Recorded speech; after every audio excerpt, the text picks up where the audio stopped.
আমার স্ত্রীর এজমার সমস্যা আছে, রাতে ফরজ গোসলের সময় তার খুবই সমস্যা হয়, এমনকি গরম পানি দিয়ে গোসল করলেও সাথে সাথে ঠান্ডা লেগে খুবই সমস্যা দেখা দেয়। এক্ষেত্রে ফরজ গোসলের সময় মাথা না ভিজিয়ে পুরো শরীর ভালোভাবে ধুয়ে ফেললে কি গোসল হবে? আমি নিয়মিত আপনার ভিডিও দেখে আমার স্ত্রী নিয়মিত সালাত আদায় করেন, সূরা কেরাত পাঠ করে থাকেন, পর্দাও করে চলেন, কিন্তু আমার স্ত্রীর একটা অভ্যাস হলো তিনি নিয়মিত ইন্ডিয়ান সিরিয়ালগুলোর রোমান্টিক দৃশ্যগুলো দেখেন, এতে তার গুনাহ হবে কি? সৌন্দর্যের জন্য যদি নখ রাখি তাহলে কি নামাজ হবে? আর কয়দিনের বেশি নখ রাখা জায়েজ নাই? অনেকেই আছেন যারা স্ত্রীর সাথে মনোমালিন্য হলে বলে তোমাকে রাখবো না বা রাখতে চাই না, এরকম কথা কি স্ত্রী তালাক হবে? মুজাফরিত অবস্থায় লুঙ্গি, প্যান্ট, ট্রাউজার, পায়জামা টাকুন নিচে পড়লে গুনাহ হবে কিনা? আমার কাছে একজন মানুষ টাকা পেত, সে মারা গেছে, এখন আমার করণীয় কি? উযু করার সময় আমরা আমাদের শরীরে যে অংশগুলো ধৌত করি সে অংশগুলো 3 বারের অধিক ধৌত করা যাবে কিনা? সংসারের শান্তি বজায় রাখার জন্য স্বামীর সাথে যদি 2-1টি মিথ্যা বলি তাতে কি গুনাহ হবে? আমার ছোট বাচ্চা ঘুমিয়ে থাকা অবস্থায় যখন আজান হয় তখন আমার মনে আসে যে আজান তাড়াতাড়ি শেষ হয়ে যাক, এমন কথা মনে আসলে কি আমার গুনাহ হবে? মৃত্যুর পর হিসাব নিকাশের পর কি জান্নাতে বাবা মার সাথে দেখা হবে আর দুনিয়া কোনো কথা মনে থাকবে? চলুন এরপরে আপনাদের প্রশ্নোত্তরের যে আলোকিত ভবন আমরা সেখানে প্রবেশ করি। সুবরিন, আপনি লিখেছেন সৌন্দর্যের জন্য যদি নখ রাখি তাহলে কি নামাজ হবে? আর কয়দিনের বেশি নখ রাখা জায়েজ নাই? নখ এতদিন বেশি রাখা জায়েজ না, আমার কোনো কথা নেই, তবে 40 দিন পর্যন্ত এই যে শরীরের অবাঞ্ছিত লোমটোম এগুলো কাটার কথা বলা হয়েছে, এগুলোর পাশাপাশি নখ আমরা কেটে ফেলবো, এটা সর্বোচ্চ। কিন্তু খুব বড় হয়ে গেলে সেখানে পেছনে তলাতে পানি পৌঁছানো কঠিন হয়, অনেক সময় ময়লা জমে যায়, অস্বাস্থ্যকর হয়, সেজন্য এটা খুব দীর্ঘ সময় পর্যন্ত অপেক্ষা করা উচিত নয়। সৌন্দর্যের জন্য আপনি নখ যদি রাখেন নামাজ হয়ে যাবে, কোনো অসুবিধা নেই। আপনি ওযু ঠিকমতো করলে পানি পৌঁছালে চলবে ইনশাআল্লাহ, তবে তার উপরে যদি আপনি নেল পালিশ ইত্যাদি ব্যবহার করেন সেটা আপনার ওযু না হবে না তার ফলে, এবং তার ফলে নামাজও হবে না।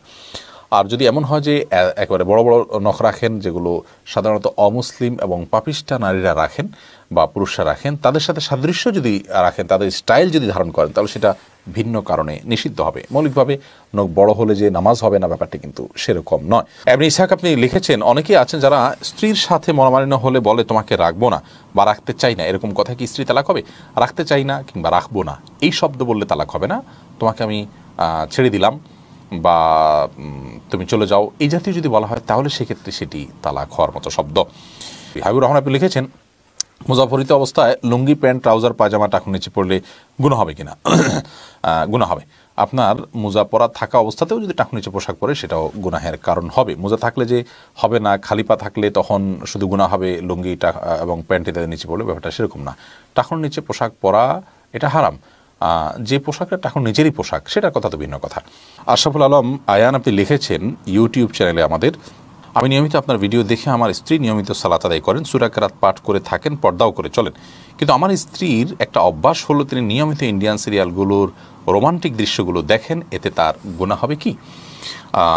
আল্লাহ রাব্বুল আলামিন আমাদেরকে নির্দেশ করেছেন উদখুলু ফিস সিলমি কাফরা, তোমরা ইসলামে পরিপূর্ণভাবে দাখিল হও। আল্লাহ তাআলা আরও বলেছেন ইয়া আইয়ুহাল্লাযীনা আমানু তাকুল্লাহ হাক্কা তুকাতিহি ওয়া লা তামুতুন্না ইল্লা ওয়া আনতুম মুসলিমুন, হে ঈমানদারগণ তোমরা আল্লাহকে ভয় করো হক আদায় করে ভয় করার মতো, এবং মুসলিম না হয়ে আল্লাহর কাছে পরিপূর্ণ আত্মসমর্পণকারী না হয়ে তোমরা মৃত্যুবরণ করো না। সূরা আল ইমরানের 102 নম্বর আয়াত এটি।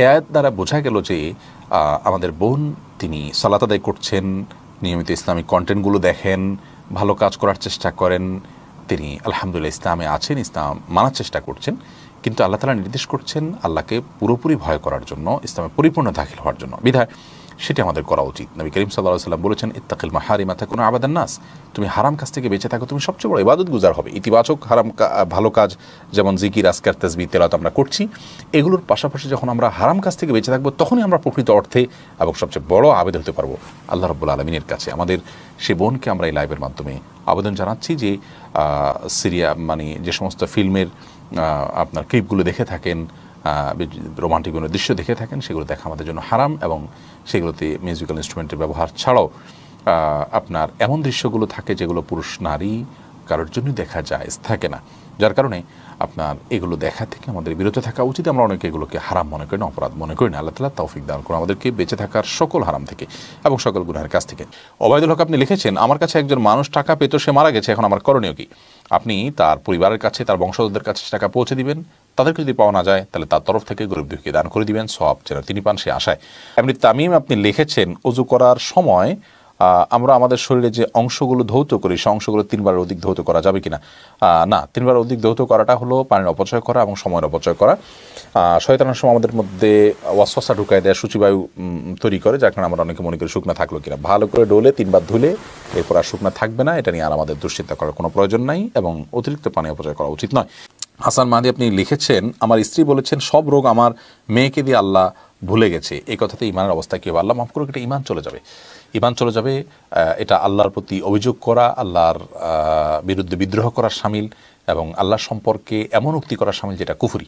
আমরা অনুরোধ করব এই বোনকে তিনি যেন ইস্তেগফার করে ফিরে আসেন। আল্লাহ তাআলা বান্দারকে বিপদ দেন, কষ্ট দেন পরীক্ষা করবার জন্য। সে পরীক্ষা তিনি ফেল হয়ে গেছেন, তার উচিত হলো আল্লাহর কাছে ক্ষমা প্রার্থনা করে তওবা করে ফিরে আসা। আল্লাহ রাব্বুল আলামিন কোনো কিছু ভুলেন না।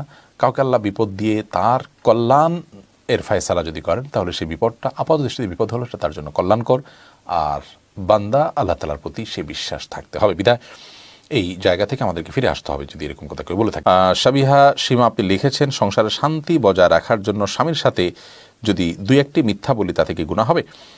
শান্তি বজায় রাখার জন্য যদি একটু কথাকে ঘুরিয়ে বলেন সেটা জায়েজ আছে, এবং বিশেষ করে মনোমালিন্য দূর করার জন্য বা দুজনের মধ্যকার ঝগড়াঝাটি কমানোর জন্য যদি এরকম আপনার একটু ঘুরিয়ে বলা হয় সেরকম কথা বলা যায়। এখন নাসরিন আপনি লিখেছেন, আমার ছোট বাচ্চা ঘুমিয়ে থাকা অবস্থায় যখন আজান হয় তখন আমার মনে আসে যে আজান তাড়াতাড়ি শেষ হয়ে যাক।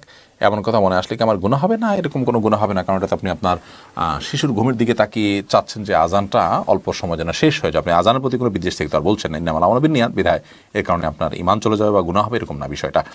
লিখেছেন, মৃত্যুর পর হিসাব নিকাশের পর কি জান্নাতে বাবা মার সাথে দেখা হবে আর দুনিয়ার কোনো কথা মনে থাকবে? আলমুল গায়েবের বিষয়ে দুনিয়ার কোনো কথা, দুনিয়ার অনেক কিছু মনে থাকবে না, হাদিস থেকে বোঝা যায়, কিন্তু সব কিছু যে মনে থাকবে সেটা হাদিস থেকে বোঝা যায় না, আল্লাহ আলম। আর হিসাব নিকাশের পর বা আমার সাথে সাক্ষাৎ হতে পারে, বিশেষ করে উভয় যদি জান্নাতি হয় তাহলে তো অবশ্যই সাক্ষাৎ হবে। সামিউর রহমান আপনি লিখেছেন, আমার স্ত্রীর এজমার সমস্যা আছে, রাতে ফরজ গোসলের সময় তার খুবই সমস্যা হয়, এমনকি গরম পানি দিয়ে গোসল করলেও সাথে সাথে ঠান্ডা লেগে খুবই সমস্যা দেখা দেয়। এক্ষেত্রে ফরজ গোসলের সময় মাথা না ভিজিয়ে পুরো শরীর ভালোভাবে ধুয়ে ফেললে কি গোসল হবে?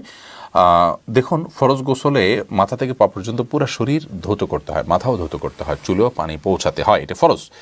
বিধায় ফরজ গোসলের সময় মাথা না ধুলে কিন্তু ফরজ গোসল আদায় হবে না। প্রয়োজনে গরম পানি নিতে পারেন, গরম পানি ব্যবহার করার পরে চুল তাড়াতাড়ি শুকিয়ে নেওয়ার ব্যবস্থা এবং উদ্যোগ গ্রহণ করতে পারেন, তাতে আপনার সমস্যার সমাধান হলে তো আলহামদুলিল্লাহ। যদি তা না হয় তারপরে যেটি করতে পারেন তা হলো চুলের যে বেনি আছে, বেনি না খুলে আপনার মাথায় পানি দিলে যদি চুলের গোড়াগুলোতে পানি পৌঁছে যায় এবং বেনি খোলা ছাড়া যদি তিনি 3 বার পানি দিয়ে দেন এবং পানি পৌঁছায় দেন চুলের গোড়া পর্যন্ত, তাতে তার গোসল হয়ে যাবে। এবং মুসলিম রাদিয়াল্লাহু তাআলার বিখ্যাত সে হাদিস এক্ষেত্রে আমাদের সামনে রয়েছে, নবী করিম সাল্লাল্লাহু আলাইহি ওয়াসাল্লামকে অনুমোদন দিয়েছেন, এটুকু তিনি করতে পারেন।